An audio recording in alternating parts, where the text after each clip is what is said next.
Welcome to another deep dive. Today, we're really getting into one of the most, puzzling moments in the Gospels. That scene in John 8 with the woman caught in adultery. It's a famous one. Full of tension, isn't it? Absolutely. It's a setup, a clear trap for Jesus, and then, this moment of incredible mercy. But the detail that always gets me, the one people have puzzled over for like centuries. Him writing in the dust. Yes! He bends down and writes in the dust. Twice. And the Bible just doesn't say what he wrote. Leaves this huge silence. Right. So the big question is, what's the real significance there? What's hidden in that simple silent act? Okay, let's unpack this. Yeah, it's a fantastic mystery to explore. And like you said, our goal today isn't really about, wildly guessing the words he wrote down. Instead, we want to focus on the significance of the act itself. Why writing? Why there? Understanding why he did it and where he did it, all within the biblical context. Oh, well, that's the key. It reveals something pretty stunning about God's character. Got it. So let's paint the picture. John 8, verses 1 to 6a. Jesus is in the temple teaching. Pretty standard scene. Then suddenly, boom, the scribes and Pharisees barge in, and they're literally dragging this woman into the middle of everyone. Accusing her, right. Caught in the very act, they say. Exactly. And immediately, this isn't about justice for her. It's all about trapping Jesus. It's a calculated move. Totally. They hit him with the direct question. Moses says, stone her. What do you say? And the trap is, well, it's diabolical, really. It is. If Jesus says, go ahead, stone her, what happens? He looks merciless, totally undermines his own message. Plus, he could get in trouble with the Romans. Right, because Rome held the power of capital punishment, mostly. But if he says, no, don't stone her, then bam, he's contradicting the law of Moses. They'd have him discredited. So the tension must have been palpable. Hostility, expectation, everyone watching. Exactly. And right there in that charged moment, Jesus does something utterly unexpected. He doesn't bite. Doesn't jump into their argument. No. He just stoops down and starts writing with his finger on the ground, in the dust. Imagine that. The noise, the accusations, the leaders leaning in, and then just silence. Yeah. Confusion probably ripples through the crowd. What on earth is he doing? Must have been deafening, that silence. It completely disrupts their whole plan, doesn't it? Yeah. Changes the whole atmosphere. It really does. And that act, the writing, well, like we said, it's caused endless speculation. People have come up with all sorts of theories about what he wrote. Oh, definitely. You hear of things like maybe he wrote the hidden sins of the accusers themselves. Greed, hypocrisy, maybe their own adultery. Right, or maybe specific laws they were breaking at that very moment, like bearing false witness, maybe, or rules about needing two witnesses, and where was the man involved? Good point. Some even think he quoted scripture. Jeremiah 17:13 is a big contender we should probably talk about. Okay. Or even, the Ten Commandments. Thou shalt not commit adultery, or thou shalt not bear false witness. Yeah. Lots of possibilities, and they're interesting to think about for sure, but you're saying we shouldn't get stuck there. Exactly. All those ideas are insightful, maybe even plausible in some ways, but the Bible just doesn't tell us what he wrote. That's the crucial thing. And if we focus only on guessing the content, we risk missing the deeper, the profound significance of the act itself and its context. So the bigger questions are, why writing, not speaking? Yes. And why twice? He does it again later. And why specifically in the dirt, the medium itself? Precisely. The power is in the symbolism, the timing, this divine interruption. Okay, so this is where it gets really interesting, you're saying. We need to look at the biblical context. Where else does God write with his finger? Excellent question. That's where we find some major clues. Let's look in the Old Testament. First, you have the absolute foundational moment, the finger of God at Sinai. Exodus 31:18. The Ten Commandments. Exactly. God himself writes the Ten Commandments on stone tablets with the finger of God. Think about that. Stone. Permanent. Eternal. His holy law. Unchanging. Okay, what else? Then you jump to Daniel 5. Remember Belshazzar's feast? Oh, yeah, the writing on the wall. Spooky. Right. A disembodied hand appears and writes that divine judgment. Mene, mene, tekel, parson. Written on the palace wall, pronouncing doom.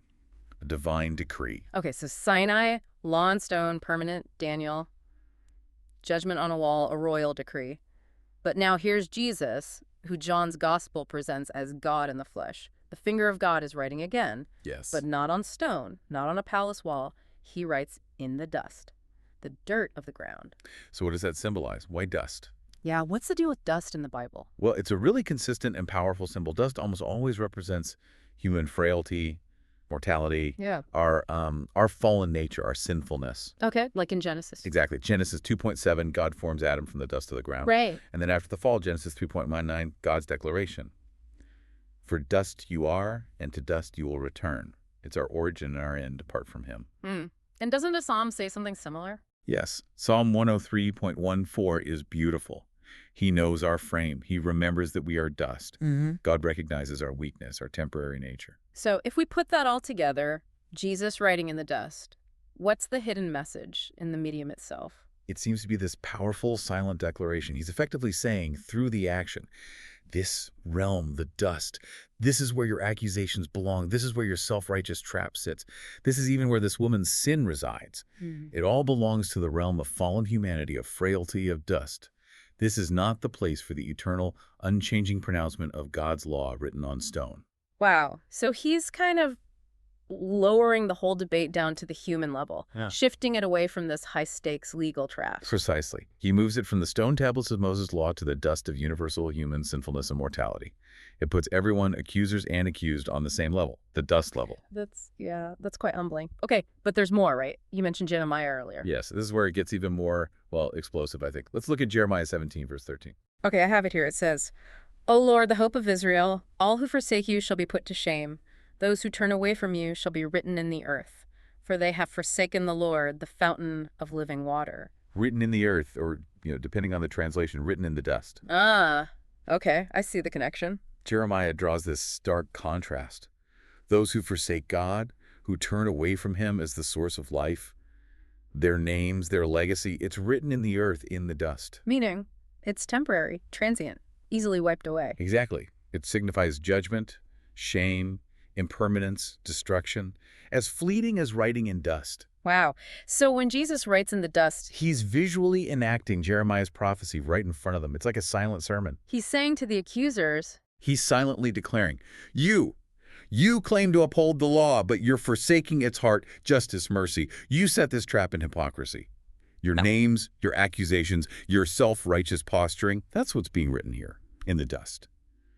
You are aligning yourselves with those Jeremiah warned about, with judgment, with transience, with being written in the earth, not with me, the fountain of living water. So it's not just about the woman's sin anymore. His writing is actually a commentary, a kind of judgment on the accusers themselves. A profound commentary on their spiritual state. That silent writing becomes this unbearable conviction for them. You can almost feel it. Okay, but they don't give up immediately. The leaders, John 8.7 says, they keep pressing him. Maybe they didn't get it or just wouldn't back down. Right, they persist. So Jesus finally stands up and he delivers that incredibly famous line, let him who is without sin among you be the first to throw a stone at her. A direct challenge back to them. But then he doesn't just leave it there. He stoops down again and writes on the ground a second time. Why? Why the second writing? What's that about? I think that second writing acts as a kind of divine emphasis, a final stroke. It powerfully reinforces the message. Reinforces the universal sinfulness point and the Jeremiah connection. Exactly. It's like he's saying, did you miss it the first time? Remember Jeremiah. Remember where your hypocrisy, your judgment is actually being recorded. It's not permanent, like God's law on stone. It's transient, like this dust. Your condemnation is as fleeting and ultimately worthless as this writing you see. And the effect this time is decisive. Oh, absolutely. John 8.9 tells us, convicted by their own conscience, they just drop their stones and they start leaving one by one. Starting with the oldest, it says. The ones with perhaps the most life experience and maybe the most sin to remember. Perhaps.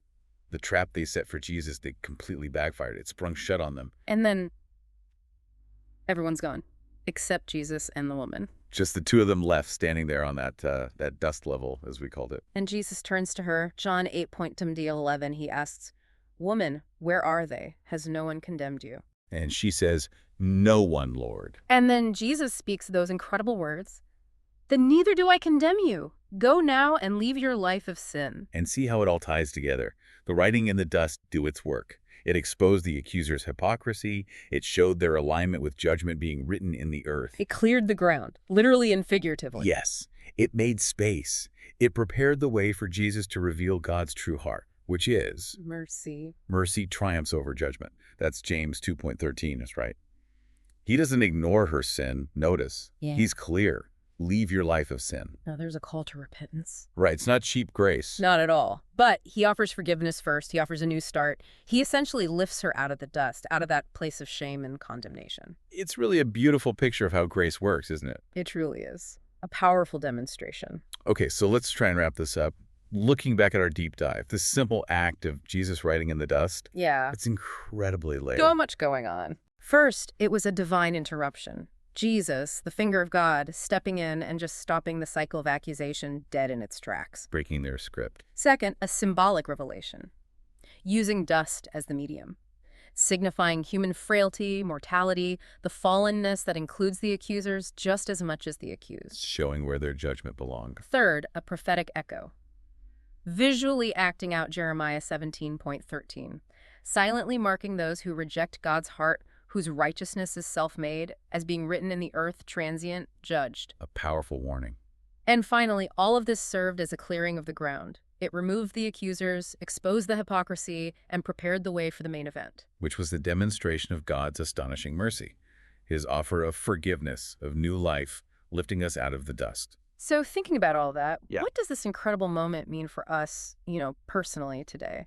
Well, I think it leaves us with a pretty searching question, doesn't it? Where do we find ourselves in this story? Are we, maybe sometimes without realizing it, the ones scribbling accusations in the dust, aligning ourselves with judgment, with hypocrisy, pointing fingers? Or are we like the woman, acknowledging our need, standing before Jesus, ready to receive the mercy he offers, ready to turn from our own sin, whatever it is, and drink from that fountain of living water he provides? That's definitely something to reflect on. A powerful question to end with. We really hope this deep dive has maybe opened up some new layers of meaning for you about God's character, about this amazing passage, and maybe given you something fresh to think about in your own life. Yeah. We definitely encourage you to keep exploring these kinds of profound biblical truths for yourself.